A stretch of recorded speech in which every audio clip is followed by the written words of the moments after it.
So for those of you at home, if you would like to, there's a portion of this, I'm going to do an exercise, grab pen and paper. Feel free to do so real quick. It's not really important. You don't have to if you don't want to, but there is a portion of it that if you'd like to participate in it, you can. So just give everybody a second to do that.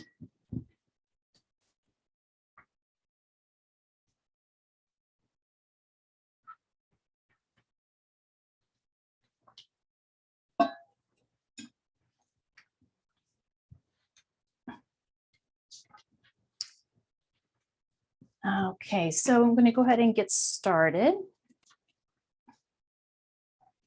So for those of you that don't know, I have a 15-year-old and a 17-year-old.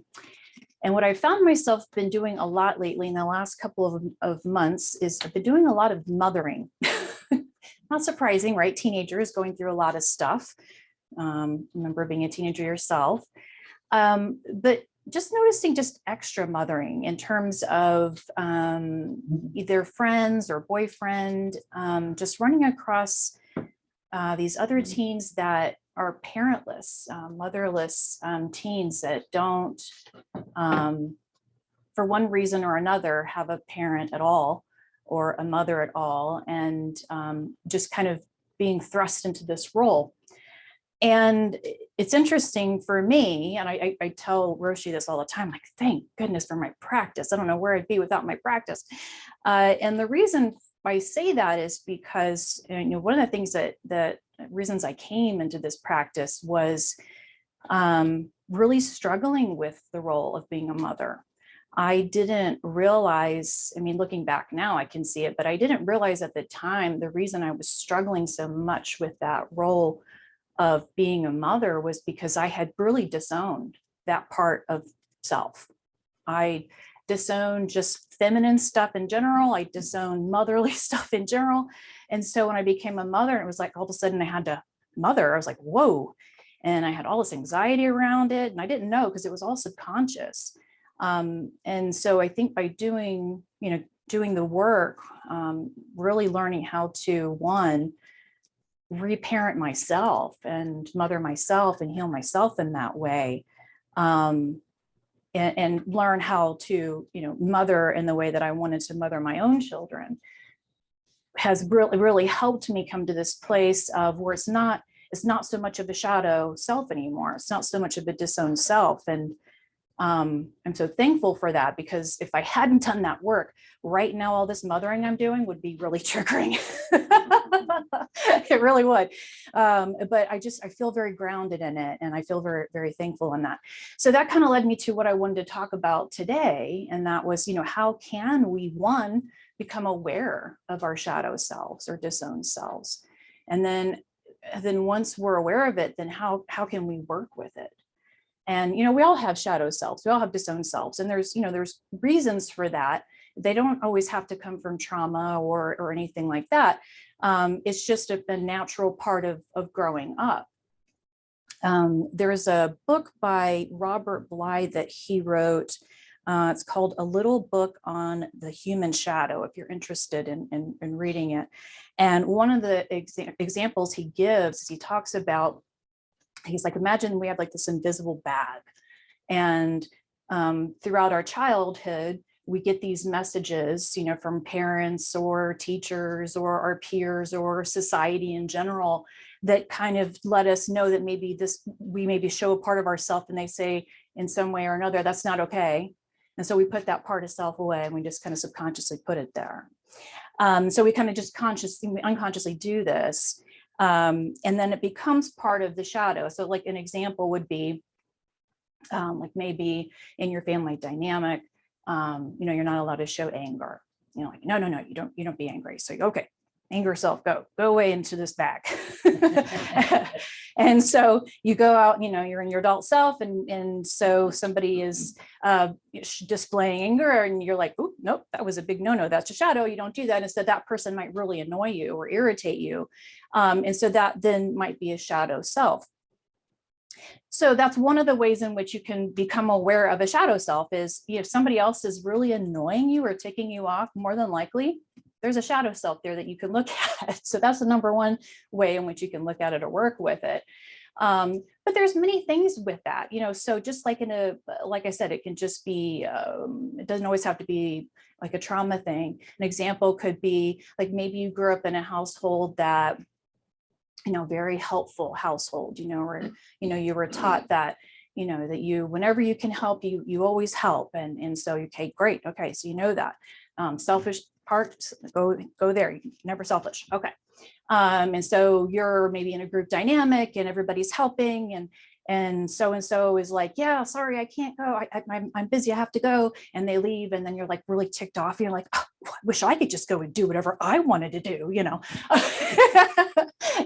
And it's because there's that, that part of you that's like, you're not supposed to do that. You're supposed to always help whenever you can help. But maybe that person is just really setting a healthy boundary for themselves. Maybe that's something that they're working on. So I just want to kind of give you different examples of how it doesn't always have to be like something that comes from a trauma thing or from a negative perspective. But most of the time, the shadow part of ourselves, we don't like to look at. And it's hard for us to look at, but really important for us to look at. And the benefits of looking at it is it really can help our relationships with other people. Because oftentimes, like I said, when somebody is upsetting us, there's usually something within ourselves that's getting, triggered or shadow self we need to look at. So if we can sit with that and see what is kind of coming up with me about their behavior or their emotion or whatever that came up with it, what is it that maybe is repressed within me that I had to maybe push aside, that is there that I can maybe relate to, even if it's a small bit. How can I do that? And then that can create a little bit of empathy. And then there's not so much of that anger or resentment or whatever that is with that other person. So, and a lot of our behavior, believe it or not, comes from our subconscious. Most of it does. And so we want to try to be aware of what is in our subconscious. And sometimes that can be difficult, but a big part of sitting in our practice, we can bring that up and bring that into awareness. One of the things that Robert Bly also said, which I thought was kind of interesting, but and also true, is he said, our childhood and sometimes even up into our early 20s, we're subconsciously putting all these parts of ourselves into this invisible bag. And he said, and then for the rest of our adulthood, we're like trying to pull them out of the bag and work with it and try to figure it out, which is so true, because there's all these nuances in life, right? So, as a child, you're taught all these things, like going back to the example of, always being helpful when you can. Yes, that's true. Yes. Okay to do that. But there's nuances to that, how do you set healthy boundaries when maybe you need to do something for yourself that you can't always be there for that other person, or always being the people pleaser, how do we work with those nuanced things? And so working with that, it's not, maybe it's not being selfish to set a healthy boundary. Okay. So when we're working with these shadow parts of ourselves, so the important thing is to really work with it from this loving kindness, because again, a lot of times we kind of like recoil a lot of times from these parts of ourselves. I know for myself, just seeing the word mother, I go, ooh, or even like I've told this to Roshi, sometimes it even still happens to me to this day, but like, oh, you're like one of the, few female senseis. And I'm like, oh, I don't want to be in that role of the female sensei. And so sometimes it still recoil a little bit. But so we have this tendency to want to push away sometimes. So to just kind of, when we do have this intention of working with it, to try to really have compassion and loving kindness, to really have that intention when we're going to sit with this shadow self or disowned selves that we might have, but we all have. Okay. All right.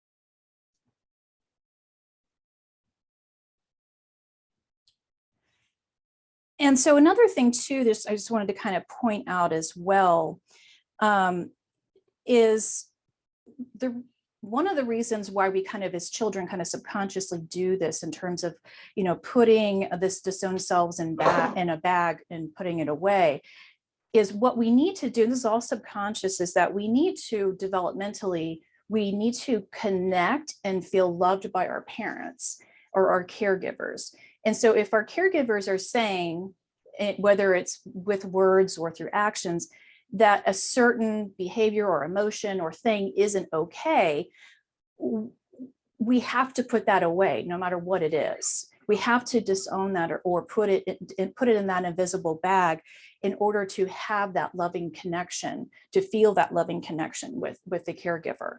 So it's about survival. And that's, for me, that's what happened for me as a kid. For me to, in my childhood, to survive, I had to really attach to male energy.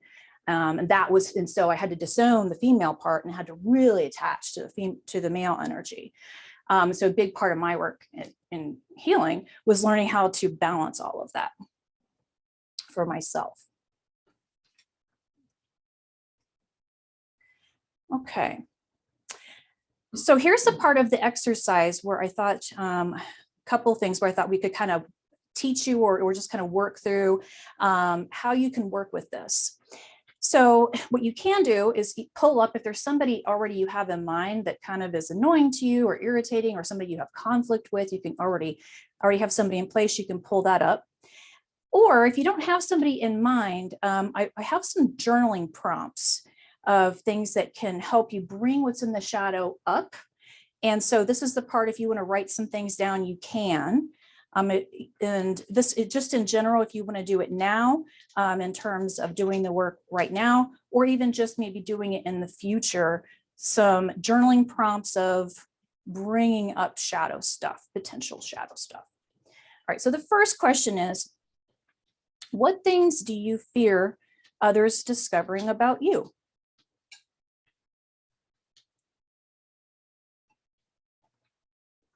So what things do you fear others discovering about you?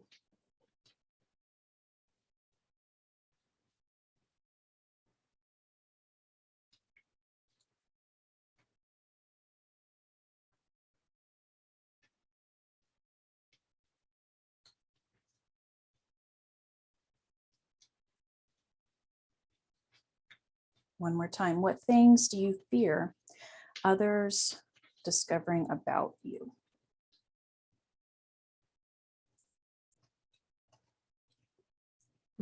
All right, the next one. Do you ever feel shame, and why? Or what things make you feel shame?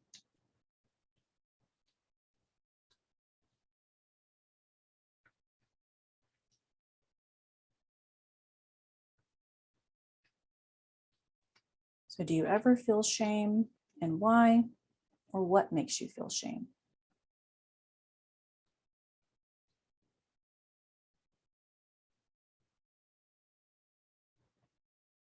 Next one. What are your biggest triggers, and where do you feel they come from?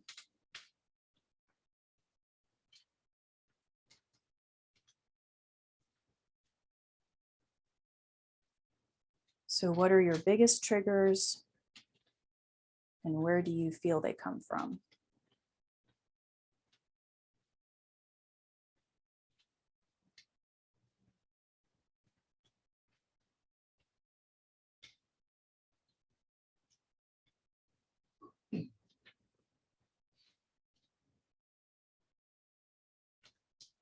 Next one, what are your negative self-images or thoughts about yourself?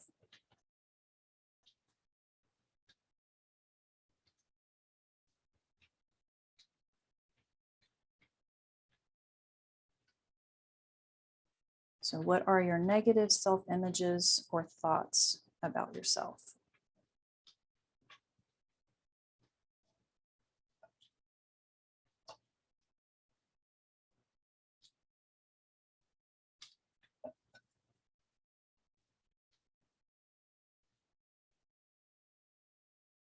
Next one, when are you very angry at others? And what things do you think about them? So when are you very angry at others? And what things do you think about them?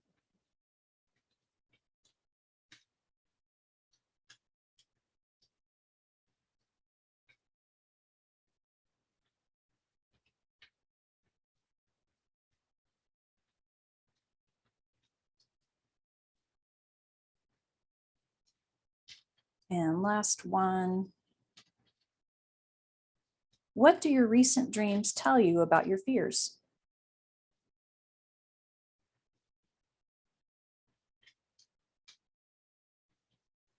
What do your recent dreams tell you about your fears?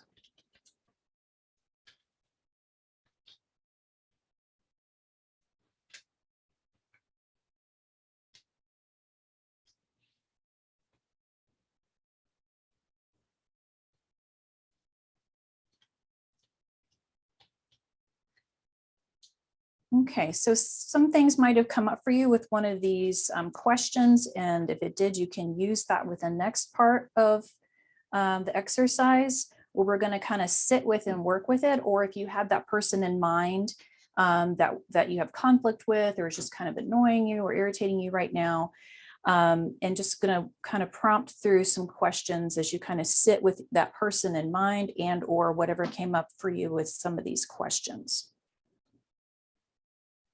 Okay. So as you have that in mind, what is it about the other that I'm reacting to? So looking at, is it an emotion that they're displaying, behavior they're displaying, maybe a belief that they have? What is it about the other that I'm reacting to?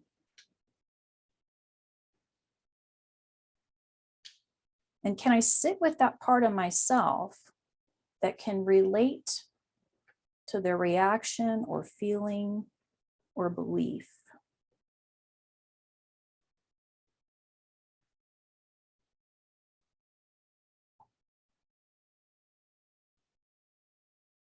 So finding that part of you,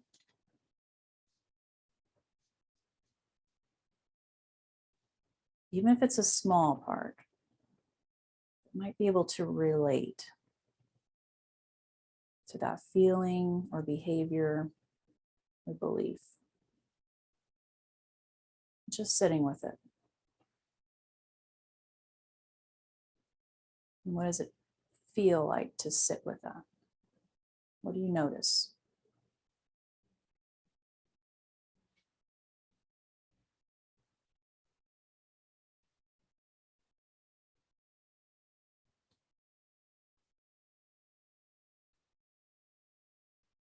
And can I possibly understand how or why this got repressed within me,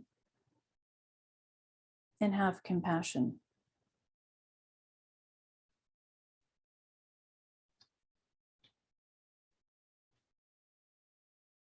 And then possibly expand that compassion to the other.